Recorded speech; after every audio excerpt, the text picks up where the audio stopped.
Welcome to the 218th episode of the Jami Dulaney Plant-Based Wellness Podcast. My name is Jami Dulaney, and I am your host. I am a plant-based cardiologist and endurance athlete living in Southwest Florida. Thank you and welcome. It's a busy summer. I've just finished with our Level 3 nutrition class. If you missed it today, Level 3 students, you missed a good one. We made grandma's stuffed shells with a spinach tofu stuffing and the Dulaney ladies' homemade tomato sauce. So it was a good one. I plan on imbibing in some of those this evening in dinner. In case you didn't know it, we'll just jump right into it. The dietitian, my mother, the diva, and I have released a cookbook, Plant-Based Wellness Cookbook, 3 Generations of Cooking. You can get it from our website. You can get it from Amazon. You can ask your local bookstore to order it from Ingram Sparks. It's available all those places. So get one, share it with your friends, have a cooking competition.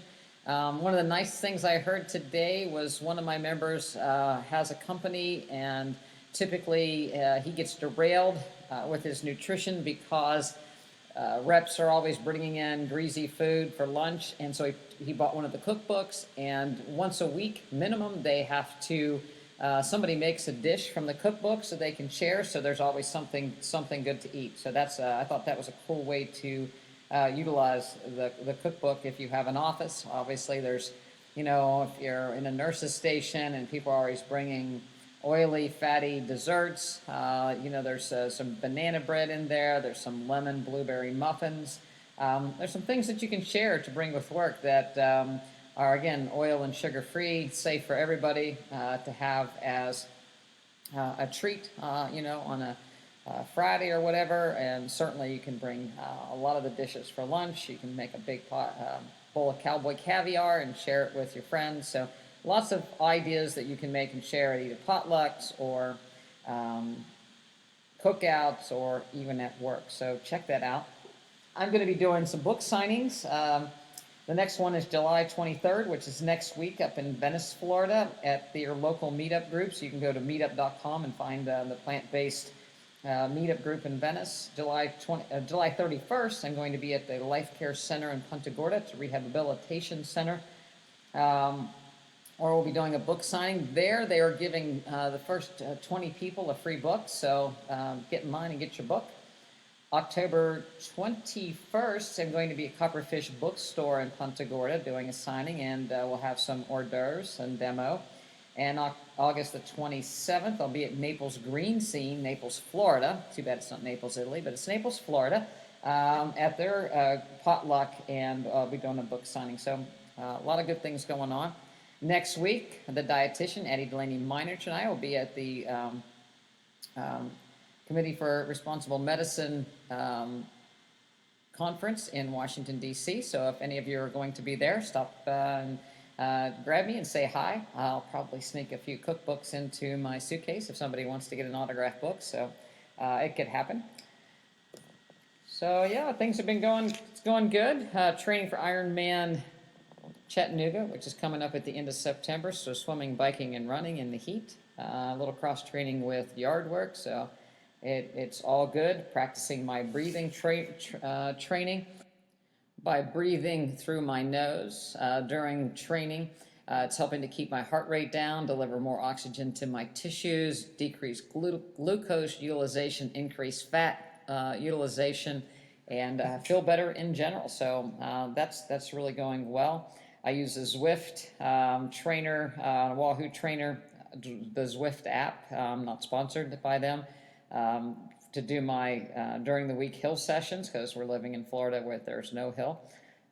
We also call hill training wind training, because when you ride into continuous windy conditions, you're getting some, there's never a break in pedaling, so that's a bit of resistance training as well. If you are a cyclist and are listening to the Tour de France, or watching the Tour de France, I should say, there's a big hubbub about ketone esters, and everybody's running out to get them. Apparently you can buy them on Amazon. The question is whether or not teams that use the ketone esters have an advantage. Of course, anybody can use them if they want to, but the Dutch pro cycling team Jumbo-Visma used them, and two of their guys, of course, they won the time trial, the team time trial, and Mike Tunison, I'm going to botch all these names, and Dylan Groenewegen, both won stages, and so they were apparently using the ketone esters. Team Lotto also apparently is using them, and so the question is, does this help them or not? And what is a ketone? And of course, the big hubbub about, ketosis and the keto diet, and how does all this go together? Ketone esters are, if you remember your organic chemistry, esters bind to an alcohol molecule to make a ketone body. So ketone esters are now being developed that are available orally, so that they can be converted into ketone bodies. Typically, you have to be starving to make ketones, or in a state of ketosis with a high fat diet and not taking in or very, very, very little carbohydrate. Well, that's not intuitive if you're going to be doing an endurance event, because your muscles utilize glucose first, primarily, or they prefer the preferred fuel of choice.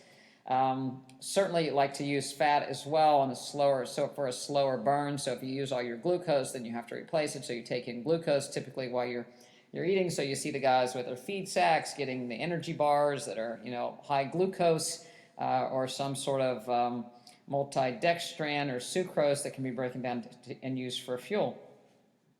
So you'd like your body to be able to burn fat, but when these guys are exercising at a really high rate, they're burning a tremendous amount of glucose. So the thought is that if you can give them ketone bodies and they still have their glucose on board, that they can use the ketone bodies or metabolize first, and they're sparing some glucose.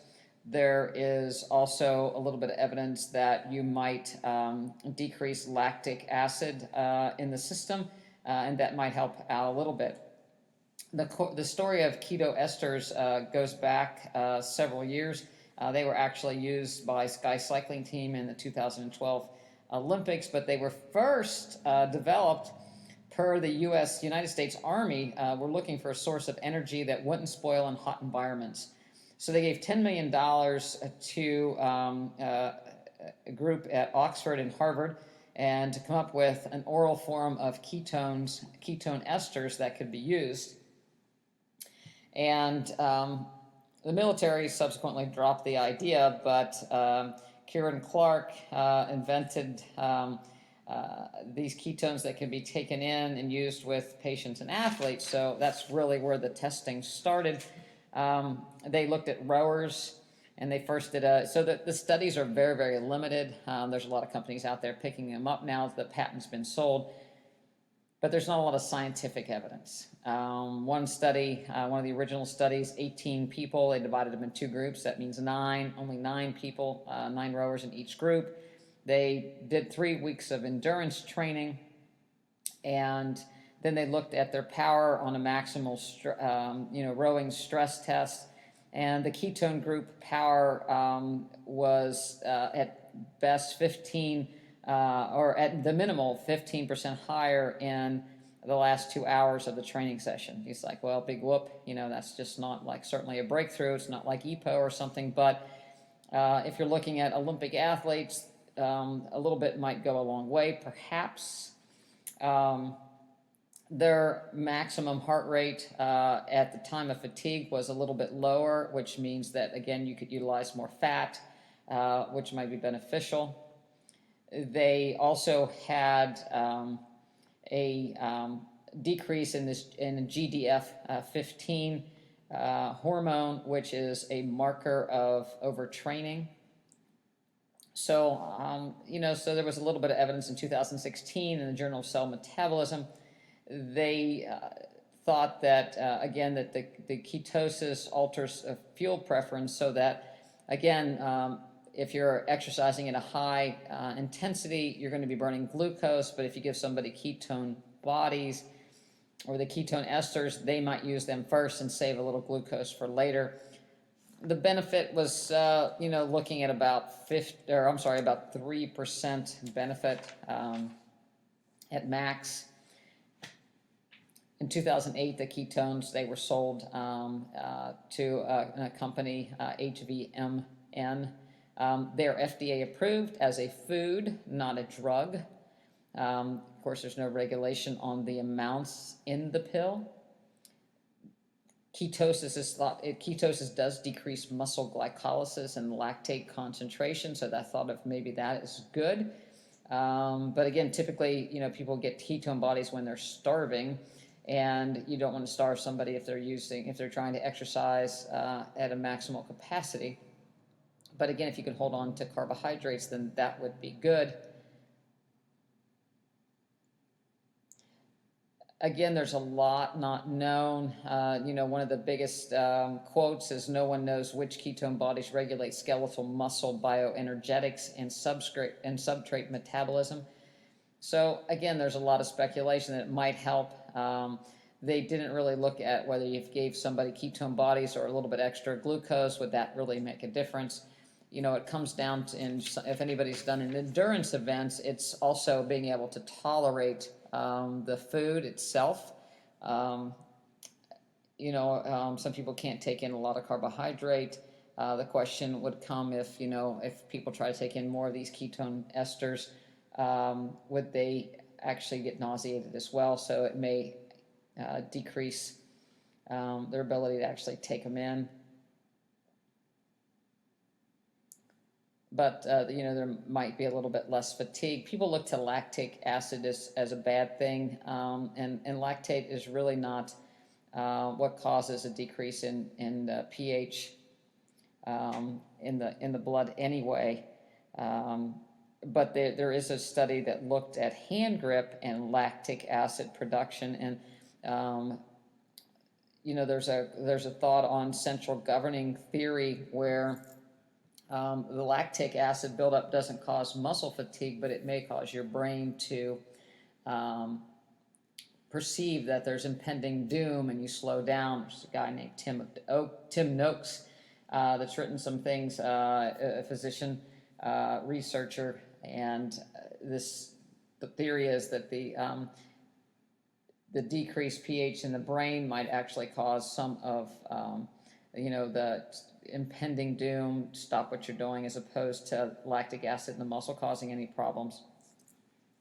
Lactic acid was first discovered in 1869 by isolating acid in sour milk. That's how it got its name, lactic acid. And there was actually a Nobel Prize given to Hill and Meyerhoff when they figured out that it was a reaction in glycolysis of basically splitting sugar in the absence of oxygen. But acidosis is actually caused by when you use energy or ATP, you generate inorganic phosphate and hydrogen ion, and that's really what causes the buildup of hydrogen ions that are free below to drop your pH below 7, and that's typically what causes problems and causes you to slow down. So as long as you can, again, continue to meet your ATP or energy demands, then everything's okay. But when you can't, you start to accumulate these proteins or these protons. This is all done in the mitochondria of the muscle cells. So the more mitochondria you have by exercising and the more efficient that they work, the better off you are. It also goes back to breathing.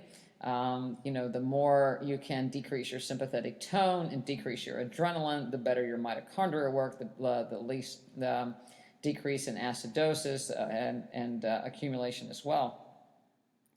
So lactate actually retards acidosis in the system, and it buffers. And it can be used as a form of energy. So it's not all bad as what people are the people that make supplements to decrease your lactic acid. So again, all this stuff you have to take with a grain of salt, so to speak. Interestingly, it's easy for me to say, fast twitch muscles use more glucose and have lower numbers of mitochondria. And again, when you endurance train and build more endurance, you're actually building more mitochondria. And when your breathing is improved, you provide more oxygen to those mitochondria, which results in better metabolism. When you have faster breathing and mouth breathing, you're more sympathetic driven and you have more adrenaline, and you actually decrease the clearance of lactate from these exercise muscles as well as resting muscles. So again, back to this breathing things, we want to be able to have gears that when we're at rest, we're very parasympathetically leaning. So we have decreased inflammation, decreased heart rate, decreased blood pressure. And then when you start to exercise, you have multiple gears before you're in high gear. You don't want to be spending your resting periods, in this highly sympathetic state. And then when you go to exercise, one, you're not using oxygen effectively, but you really don't have anywhere to go. It's like starting a car out in fourth gear. It's hard to get started, and you don't have much to go before you run out of gears. But I thought it was funny, we're looking at, getting ready to do this Ironman Chattanooga, and when you get to Ironman or any kind of marathon or endurance event, they always have an expo, and at the expo, they always have people selling things to improve your performance. And people that are seasoned athletes will tell people that, that's their first event, don't try anything new before a race. Don't try new socks, new clothes. Don't try a new supplement. Don't try a new drink. Don't eat something new before the race 24 hours, because it can take everything you've trained for and throw it on its ear.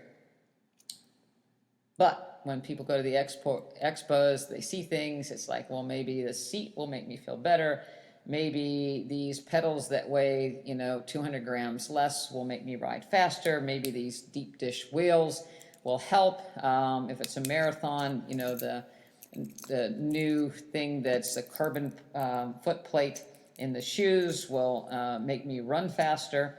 I should take caffeine. The reality of it is, if you, to get the effects of a lot of these things, you have to be a quite accomplished athlete. So the carbon plate shoes for somebody that runs an 11-minute pace, they're probably not going to get the maximum out of that. They might even hurt their feet more. So somebody that's inefficient lands on their heels and they use these shoes, they're not going to get the benefits out of them. The ketone esters, again, if somebody's not functioning on a high level of metabolism to begin with, they're probably going to be using so much glucose anyway that it's not going to make a difference, and they're not going to see that 3%. And that's where they think about the carbon plate shoes come into, about 2 or 3%. Caffeine's another substance. I had somebody ask me about, what do I think about caffeine? Caffeine can increase your heart rate, can increase your sympathetic drive. So that wouldn't be so great if your heart rate starts to go up. But it can also decrease your perception of exertion. So you don't think things are as bad as they are. So it gives people a sense of everything's okay, and you can push a little harder. So it probably negates the bad things that happen. The other thing that can make probably the most difference is weight loss.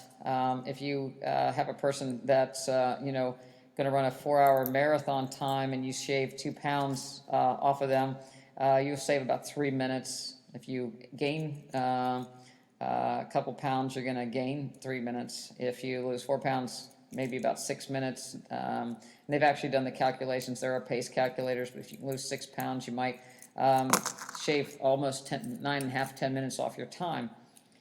So that's actually a much better deal than buying something that might make you sick at your stomach or shoes that might be too stiff for you. So a little weight loss and a little extra training, probably breath training to decrease your resting heart rate and to decrease and improve the oxygen delivery to your tissues. And a little weight loss before a race would result in the safest way to improve your performance. I'd like to do a shout out to Debbie Dendinger and Cheryl Mizlewski. I'm going to butcher your name, Cheryl, but you know who you are. they're always driving up to nutrition class and driving back, and so they have me in their ear going and coming. So thanks for showing up today and sharing, Chels. And a shout out to Sherry White, who sent the question in. So thank everybody for listening and tuning in. Sometimes I think I'm just sitting here with the cat or the dog or in the room talking by myself and not sure anybody's listening, but I have been getting a lot of nice feedback lately, so thank you all for that. One last thought about caffeine. If the question is, what are you taking it for in the first place? If you're taking it to perform better in an endurance event, like I said, it might end up being a wash, or if it makes you feel better, then perhaps a little bit of an advantage that the pain doesn't quite hurt as much. I know if you're somebody that uses caffeine on a regular basis and use it during a race, it might not have quite as big of effect. Also, if you use a lot in a race, it could really kind of linger on for the next day or so, as far as having trouble sleeping. If you're somebody that takes a lot of caffeine to stay awake during the day, it may be such that you need to look at your diet or get more sleep, because that's really not what the caffeine's gonna. That's what you're not looking for that. That's not going to improve your overall health and wellness. You need to get your rest and not need a stimulant to stay awake or to improve your performance at work. Again, I would look to your breathing and again, rest and exercise and your nutrition as far as that goes. If you're somebody that just likes coffee and tea, there's not a lot of downside to having a cup of coffee or a cup of tea. Green tea is probably going to provide you with more antioxidants. We know that coffee beans also, though, do contain polyphenols and antioxidants as well. If you filter the coffee, that'll take out some of the fat from the bean or the oil from itself. So people that drank a lot of coffee can theoretically raise their cholesterol. If you have a history of arrhythmias, then excess caffeine might make those worse. Not in everybody, but they can. So those are all, it's pretty individual as far as, what you're looking for. But as far as sugary energy drinks with a lot of caffeine or these 12-hour energies, I would stay away from it, because it's not really what you're after. That's certainly not the way you want to get your improved performance. I had somebody talk about that they were very stressed, and they particularly were stressed at the end of the day. And I then asked them, well, what are you having for dinner this evening? And we were talking about 1:30 in the afternoon. She said, I don't know.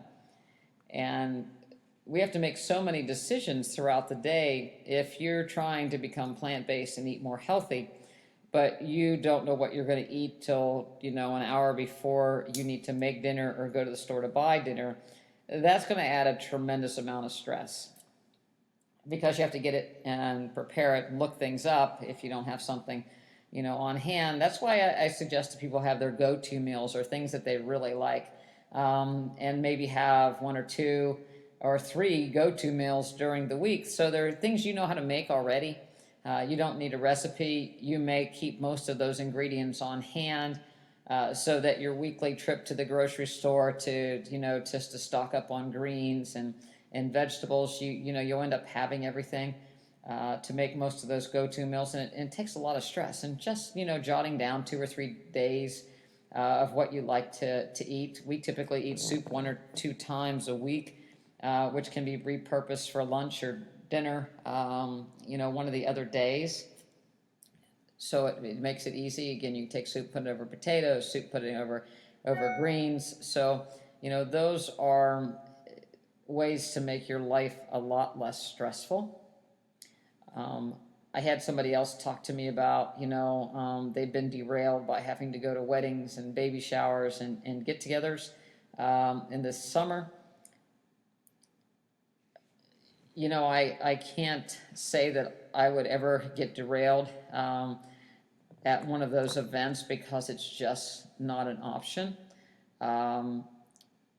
Most of the time, if it's a family and a family member that's getting married, and there's always, you can ask them, can the hotel or the catering service, do a vegan option for me? There's always the opportunity to eat before and after, so I wouldn't worry with it. To me, baby shower cake is off limits because it's oil, butter, and fat and sugar that I don't want. It's not part of what I eat, doesn't serve me well. And I'm happy to watch somebody else if that's how they get their jollies, but I'm not interested in eating that. Addie Dulaney Meinerch, when she had her wedding, she had fully vegan wedding. We didn't make a big deal out of it, but it was at a university facility, and they were used to a lot of ethnic cooking and different ways of cooking. They did a fabulous job at making plant-based food without oil or salt. We didn't advertise it, but it was that way, and we had a baker make a wedding cake that was plant-based, and did a very good job. So if you're planning an event, you certainly can do it. You don't have to throw it in your people's face that it's vegan or plant-based. You can just simply have, a buffet with grilled vegetables and pasta and rice and beans and all kinds of different salads. Then people, they're not going for the food. If they're going for the food, they're going for the wrong reason. But if I, was going to an event that I didn't have any control over and there wasn't anything there that I could eat, again, I just would defer for those couple of hours and, happy cow my way into a restaurant afterwards and find something to eat. So I wouldn't, those kind of things, you just sort of have to figure that you're probably not going to have an opportunity to have something to eat. So eat beforehand so you're not starved. You might be able to get a salad or something while you're there, and then just don't worry about it. Have a great time celebrating whatever's going on, but don't worry about what you're eating. And if you're asked, then you can just say, there's nothing here that that I feel is healthy enough for me to eat, and call it a day.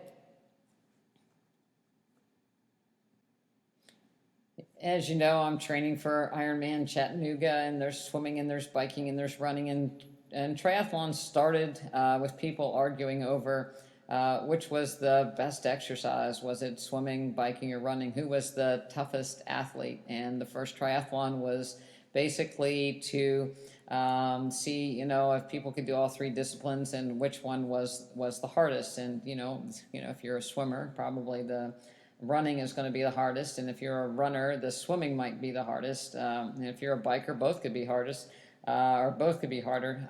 Just depends. But there was a study published in Frontiers in Physiology, Exercise Phys Journal, looking at the left ventricular structure and function in elite swimmers and runners, and basically looking to see, is there a heart that functions better than others? And it comes down to training. When you're swimming, especially freestyle, any kind of swimming, you're going to be supine, and you're going to be in the water. So there's going to be an impact from the pressure of the water into the return of blood to your heart. There's also the change in, you're laying down as opposed to standing up, so the blood return is also changed that way as opposed to standing up. And what they noticed is that, typically hearts of athletes become thicker, just like a muscle. Any other muscle will become thicker. Typically blood vessels dilate as well. There's more mitochondria, so hearts are bigger, thicker, and more efficient, as opposed to a thick heart that's a sick heart with small blood vessels and decreased blood flow that makes it more difficult. There are conditions called hypertrophic cardiomyopathy, where the muscle becomes abnormally thick and the muscle fibers are actually laid kind of in a disarray, so to speak, and so that function of that heart is not as good. Those fibers don't work together. There can be very forceful beat at first, and it doesn't relax, but over time that muscle starts to fail. So the question has always been, well, is an athletic heart going to be a heart that's prone to bad things happening later on in life? We've talked about on the podcast before, there's some association with atrial fibrillation in elite athletes later on. or more high volume, high heart rate athletes later on. And, it's multifactorial. Certainly the heart stretch and the high sympathetic tone. There's probably also a genetic component. Perhaps there's also a breathing component to it. People that, again, live on this high sympathetic tone, there's the scale towards the high sympathetic activity, depending on their training, their recovery, all plays a role in their risk in the future. But if you just look at the heart size, that hypertrophied muscle is perfectly normal. We see the heart rate is very efficient. It differs a little bit when we look at the cardiac output, which is how much blood comes out with each beat. That's a product of the amount that the heart can squeeze, or the stroke volume that it can squeeze out, and the heart rate. So if somebody squeezes out a little bit of blood with each beat, but they have a high heart rate, as opposed to somebody that squeezes out a lot of blood and a high heart rate, so that's all different. But athletes tend to have a higher cardiac output than non-athletes. And in swimmers and runners, it varies a little bit more. The stroke volume might be a little bit more in swimmers. The relaxation of the heart to allow it to fill with blood is a little bit better and quicker in endurance and in runners. In the way the heart actually contracts and kind of spins on its axis. The heart is a sphere, and it contracts more of if you wring out a wash rag, wring out a sponge, this twisting type of motion as it contracts. And so that's a little bit better in runners than in swimmers. And the question is, if the relaxation better, it probably has to do with the way the heart fills with blood, and the relaxation. Runners have a little bit less time, more turnover, than swimmers, as far as a better filling because of being horizontal. So, it works out different for the different sports, but it doesn't make it better or worse. It's certainly interesting, but I don't think that one person, a swimmer or a runner, has a better heart or less problems later in life. I think both exercises are wonderful, and nobody should switch to one or the other just because they're afraid of what it's going to do to their heart. I will say that, swimmers need to do weight-bearing exercise because it's not a weight-bearing exercise. Even people that do aerobics need to, do weight-bearing exercises to keep their bones strong. Most elite swimmers do a lot of weight training anyway, even more so than runners. Elite long-distance runners probably don't do that much weight training. But again, they're doing a lot of pounding, so it all works out as far as the bone strength. We get people coming in all the time to sign up for the practice, and it's different. My traditional cardiology practice a year and a half ago, I got referrals from people needed a cardiologist. So either their primary care would send them to me, or their insurance company would say, yeah, I'm on the list, or their friends would say, hey, go see her. And that's how patients would come to the office. And they may or may not have wanted to do anything about their heart disease as far as them personally. They might have been fine with medications or a procedure. Certainly, over the last 5 years, I've tried my very best to get anybody that walks through the door to become plant-based. But the practice now lends itself to people that actually want to be healthy. And so I'm often hearing stories when people come in that their doctor just wanted to put them straight away on medications, and they didn't really want to do it, or they went in for a stress test and ended up on a bypass table, and then ended up with a different surgery, and then ended up and nobody took any time. And there was a person today that they had decided after their bypass to become plant-based, and they did their diligent work and watched the documentaries and read the books and became plant-based. And of course, they lost a lot of weight, and they're exercising, and their blood pressure's going down, and now the guy's dizzy. And he's dizzy because he's on a bunch of diuretics. So when he weighed 40 or 50 pounds more, and he was eating a high-salt diet, it was one thing. But nobody wants to stop the medications because people just can't fathom, healthcare providers can't fathom that somebody could get off their medications. And we really do need, in some instances, there are medications that are needed. This atrial fibrillation, people need to have the rate control, or they can go into heart failure. You need to be covered with a blood thinner if you have this arrhythmia that is and it's persistent. It certainly decreases the risk of stroke. That being said, all medications are not equal. There are medications with a lot of side effects, and as people get older and get put on multiple medications, some of these medications interact and can cause more side effects, and then you have more disease and more illness. So, you deserve to ask questions to your healthcare provider, and if you can't, then you need to move on.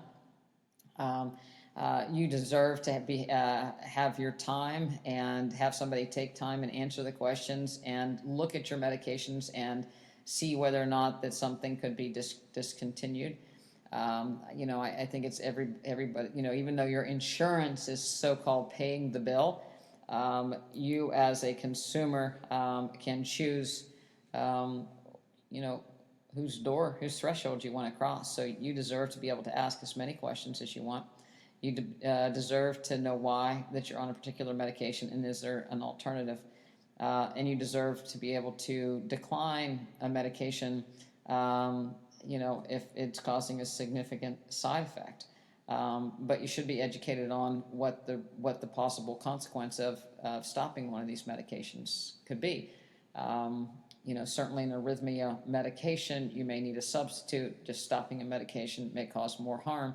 Again, if you're having atrial fibrillation, then we do know that you have 7 times the risk of the normal population of having a stroke, so you'd need to be covered.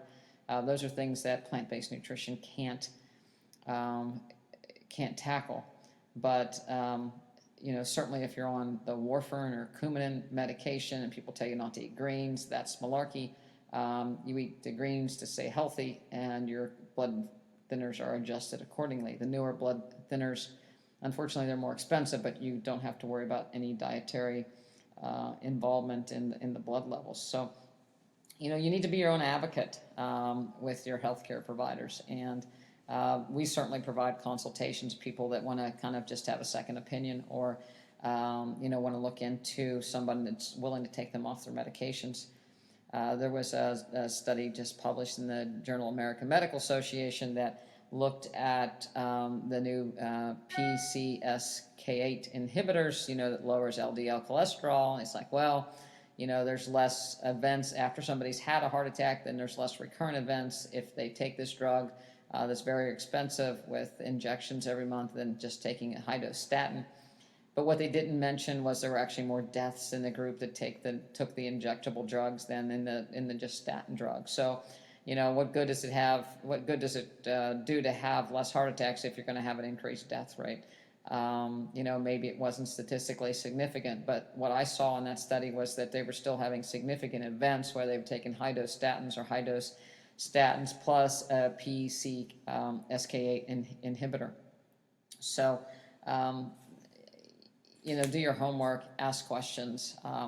There's nobody that we haven't been able to get their cholesterol under control through plant-based nutrition. Some people are harder than others. Some people really have to be diligent about staying away from nuts and oil and exercising and looking. It's difficult for them to eat out, but it certainly can be done. And most people get really, really good results. Sometimes it takes longer than others, but they're still protected because they're not eating these bad things that oxidize the cholesterol that cause harm. And we certainly have people with heart disease in our practice, but they're not having chest pain and events. So I'm very happy about that. I'm also happy to report that I've had my first patient in the practice that actually had a heart transplant. He's like, well, geez, that's nothing to brag about. You said plant-based nutrition reversed disease. This person had an idiopathic, meaning we don't know why, cardiomyopathy, and he came to me because he was very much overweight. And had a history of diabetes and cancer, and he wasn't going to be a heart transplant candidate.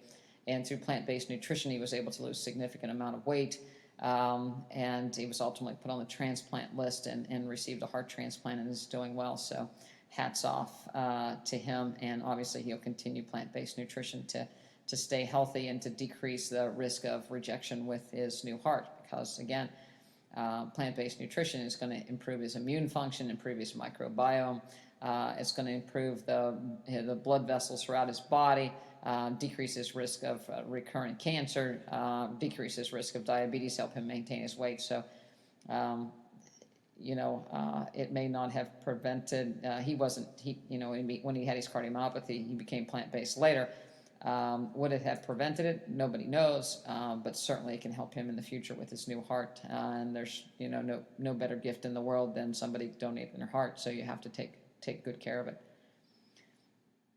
So next week we'll be heading up to again Washington D.C. to the Physicians Committee for Responsible Medicine. I'll be meeting Addie up there, Dulaney Meinerich. Please, oh, I almost forgot one of the most important things today. Next month is my birthday, and I'm not usually real excited about my birthday because it's usually the end of summer, but down here in Florida it's never the end of summer, so that's not so bad either. But we're going to have a challenge. In our practice, we have wellness challenges every month that Addie directs, and we decided that we could involve all of you if you'd like. So, we want to have a Plant Strong Movement Matters month. And so again, our dietitian usually creates a movement, but this year we're going to do a movement minutes. So if you all want to participate, you can. It's to show how much you're moving, so you can send a photo of your fitness watch or smartphone exercise to my Jami Dulaney MD Facebook page.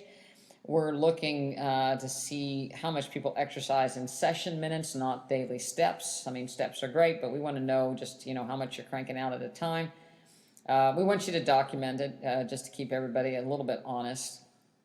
And you're going to enter to do this. So it's going to an entrance fee of $29 in the month of August, which you can go to the website, drdulaney.com. It's DOCTORDULANEY. And we'll send you a t-shirt in the appropriate size, men or women's, you can designate, and you'll be entered into list what you're doing for exercise.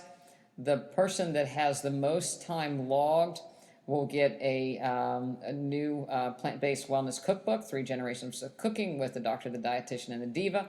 And as a bonus, anybody that entered into the challenge will have the ability to win a drawing where you get 2 nutrition coaching calls with Addie Dulaney Meinerich. If you're a member of the practice, you can enter for free, and you can actually donate your sessions to somebody else if you'd like. You have to be registered by August the 1st. And we want you to log your sessions on the Facebook page, and this is all described if you've in a newsletter, and it'll be described on the Facebook page.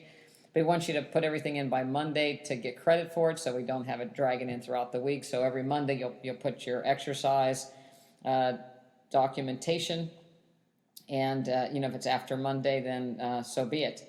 If you have any questions after you've seen this, you can email me at info@drdulaney.com. It's spelled out again, DOCTORDULANEY. Go to the website to register. You can go to the website and click on Dr. Dulaney's birthday challenge to read all this. We like to get as many people. I hope I have to order more shirts. Get people exercising, and you can take some selfies and post it on the website. Love to see, love to hear from you. And it'll be a month where we can all get healthy and in shape together. So help me celebrate movement and exercise and health and wellness by joining our challenge. And you can wear your Jami Dulaney shirt proudly. So our heart beats on plants. I hope yours does too. I'll speak to you next week and give you highlights of what we've learned at the conference. Have a great week.